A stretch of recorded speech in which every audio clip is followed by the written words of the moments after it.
आप कह रहे हैं कि आपने दूसरे लोगों के लिए कैंपेन किया, वो जीते, लेकिन आप खुद अपना चुनाव हार गए थे मुरादाबाद में और अच्छे खासे मार्जिन से हारे थे। वहाँ क्या कमी रही, वहाँ क्या वजह रही कि आप खुद अपने लिए वो चीज़ लोगों को यकीन नहीं दिला पाए या लोग आप पर यकीन नहीं कर पाए? दरअसल मैं बहुत विषम परिस्थितियों में चुनाव लड़ने के लिए गया। बहुत कश्मकश थी, लड़ना है नहीं लड़ना है। और फिर उसी सीट से हमारे जो तत्कालीन प्रदेश अध्यक्ष थे राज बब्बर साहब, उन्होंने अपना टिकट पहले अनाउंस करा लिया। फिर बाद में कुछ ऐसी सिचुएशन बनी कि मुझे चुनाव लड़ना पड़ा। मैं लड़ना चाहता भी था, लेकिन देर से वो जो ताख़ीर थी 15-20 दिन की, उसने बहुत डैमेज किया। बाकी उत्तर प्रदेश में सपा बसपा का अलायंस था। उस अलायंस की वजह से लोगों का एक जहन बना कि नहीं, भाजपा को हराने के लिए उस अलायंस के साथ जाना चाहिए। तीसरी चीज़ जो अहम है वो ये है कि मुरादाबाद बहुत एक तरफा वोटिंग करता है।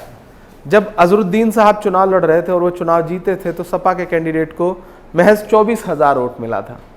लेकिन अगली बार जब अजहरुद्दीन साहब उस सीट से चले गए, टोंक शिफ्ट हो गए सवाई माधोपुर, तो जो कांग्रेस की कैंडिडेट थी वो एक्स MP नूर बानो साहिबा, उन्हें महज 19,000 वोट मिला। तो मुरादाबाद कार्यकाल भी आपके चुनाव पर असर डाला, क्योंकि वो नजर नहीं आए, लोगों की नाराजगी थी और वो उस टाइम कहीं ना कहीं वो एक बात जरूर थी, उसका भी असर था। चूंकि चुनाव जीतने के बाद अजहर भाई को ज़्यादा वक्त मुरादाबाद में देना चाहिए था, वो शायद किन्हीं वजहों से नहीं दे सके थे। तो वो मेरे पास जो 15-20 दिन का वक्त मुझे मिला था, मैं आवाम को ये एहसास दिलाने में लगा रहा कि नहीं, मैं आपका अपना हूँ, मैं आपके बीच रहूँगा, मैं जीत जाऊँगा तो जाऊँगा नहीं। ठीक है, आवाम ने मुझे मोहब्बत बहुत दी, वोट कम मिला मुझे, मैं चुनाव हार गया, लेकिन मुझे उसकी शिकायत नहीं है। मैं चुनाव हार के भी वहाँ मुसलसल बना रहा और आज दावे से कह रहा हूँ कि आज आप लोकसभा का चुनाव करा लीजिए।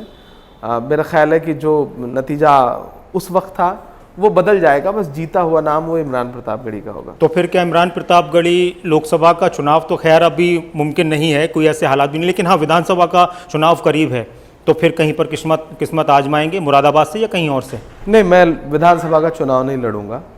मैं पूरे प्रदेश में मुझे चुनाव लड़ाना है, कैंपेन में रहना है और मेरा टारगेट लोकसभा है, विधानसभा नहीं है। तो मेरी आप जैसे मजबूत चेहरे अगर पीछे हटेंगे चुनाव से, तो वो कांग्रेस पार्टी जो महज अभी 7 सीटें अपने पास रखती है, जिसने कभी कांग्रेस में उत्तर प्रदेश में सरकारें बनाई हैं मजबूती के साथ, आज वो कहीं नजर नहीं आती। तो इस तरह से तो फिर मजबूती किस तरह से? नहीं, इसे को पीछे हटना नहीं कहते हैं, इसे आप स्ट्रेटजी भी कह सकते हैं।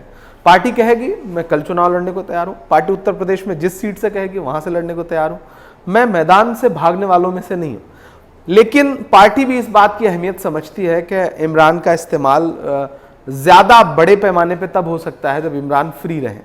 तो जाहिर सी बात है कि अगर मैं फ्री रहूँगा, अपने चुनाव में नहीं उलझा रहूँगा, तो पूरे सूबे में जाके कैंपेन कर सकता हूँ। 5 स्टेट के चुनाव एक साथ होने हैं, उत्तराखंड का होना है, पंजाब का होना है, मणिपुर का होना है, गोवा का होना है, तो मुझे सारी जगहों पर कैंपेन के लिए जाना है।